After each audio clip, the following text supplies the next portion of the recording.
www.gsuplementos.com.br. Growth Suplements. Conheça, comprove e supere-se. What's up, MI40 Nation? B-Pack here, coming at you with the most optimal bicep workout ever created. Sounds like a bold claim coming from a guy who's got small arms, but try it. I guarantee you, as far as science goes, this is the best workout you could ever do. So I'm going to teach you a little bit about what we're doing first before we get into it, and then I'm going to dive into it. I get a lot of people who ask, what's the best thing I can do for my biceps? Everyone wants big arms, everyone wants bigger biceps, nobody knows what they're doing. I've tried some bicep videos before. I've actually done some where I was actually training, but I want you guys to understand the logic behind it. So as you know with everything, we have a strength curve, we have a shortened part of the strength curve, we have a mid-range and a lengthened part of the strength curve. It's always the way every muscle functions. So with this particular workout, we're going to start in the middle of the strength curve with something simple. Dumbbell curl, really, really easy. Everybody's done it before, but execution is everything. As you know, I'm all about specificity. I'm all about proper contractions. Weight does not matter. No, you do not want to use light weights. You want to use weight that's appropriate to execute the movement. People always say, well, should I use light weights? No, you shouldn't use light weights. You should use whatever weight, whatever maximum amount of weight you can use to execute the movement properly. I'm not about using light weights. That's not what you want to do. You need to use weight. You need to use resistance, but you need to learn how to contract muscles properly. If you're using some heavy weight where you're slinging a weight around, you're wasting your time, and you're getting in my way in the gym. So we're going to start here with a simple bicep curl for dumbbells.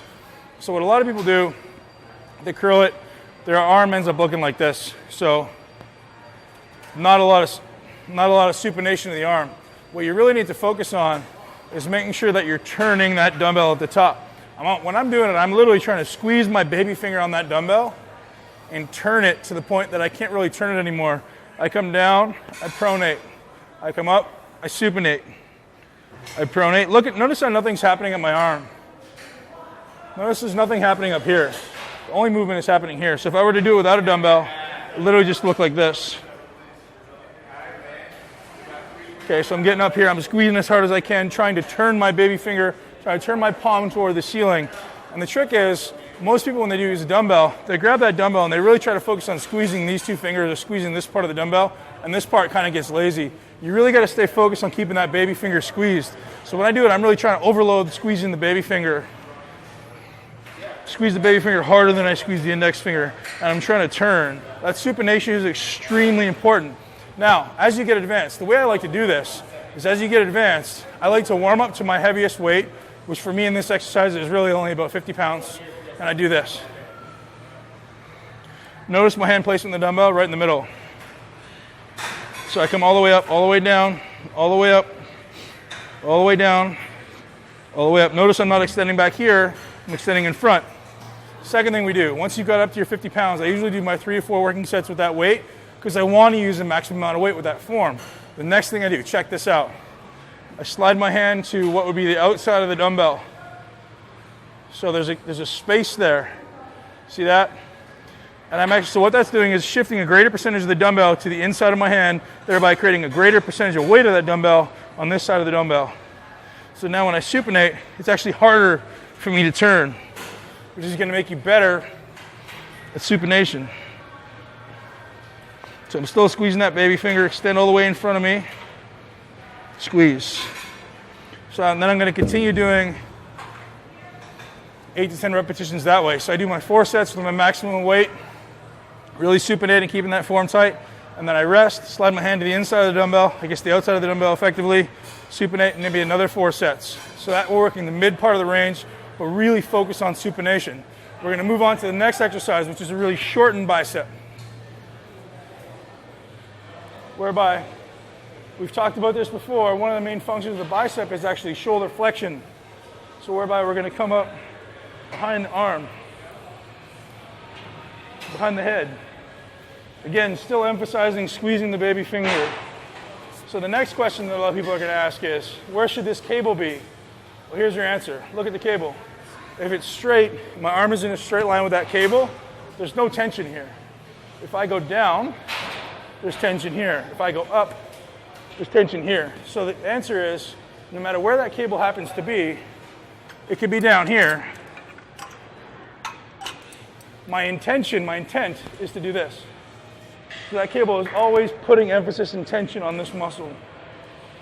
So I always, if I were to come here, I'm relaxing, I'm resting. So I come just slightly up, boom, boom, boom. That's what we're doing. So we're trying to keep the upper arm relatively stable, and not let it move too much up and down. But we just keep it there, and not letting it come straight or flush because we lose tension. Next, we're going to move on to dumbbell curls on an incline bench. Why? Because it's a fully lengthened long head of the bicep. Same idea here. Lean back, just let the dumbbell hang. I contract my triceps, keep my abs tight so nothing's swinging. Curl, same idea. Use the baby finger. Tricep. On this one, you can choose to supinate and pronate or not. Sometimes I do, sometimes I don't. I change it up. But ultimately, as long as you're finishing in this supinated position, you're doing it right.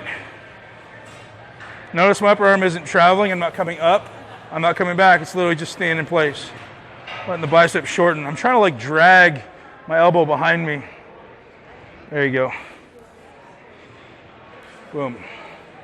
I'll often do these 2 arms at a time. Or what I'll do is I'll do 8 with this arm, 8 with this arm. So this arm is resting. Then I may still be able to do 6 with this arm. Then I'll still be able to do 6 with this arm. Then I may get 4 or 5 with this arm again. So it's almost like doing an extended set instead of going 1, 1, 1, 1, 1, which you do 1, the other one's resting.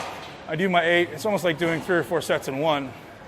So there you have it, guys. We just worked the bicep through its entire range. We killed it. If you can do that in 10 minutes, 15 minutes, I guarantee your arms are going to grow. They'll have no choice. So as C.T. Fletcher would say, I'm going to leave that one out. But you guys know it. Rock hard, train hard, get after it, and let's build some biceps. Gostou? Então vote positivo e compartilhe. E se ainda não é inscrito, clique em inscrever-se para nos acompanhar. Com as anotações do YouTube ativadas, escolha um dos vídeos na tela para continuar conosco. Samba Mídia Legendas, eliminando barreiras de compreensão linguística.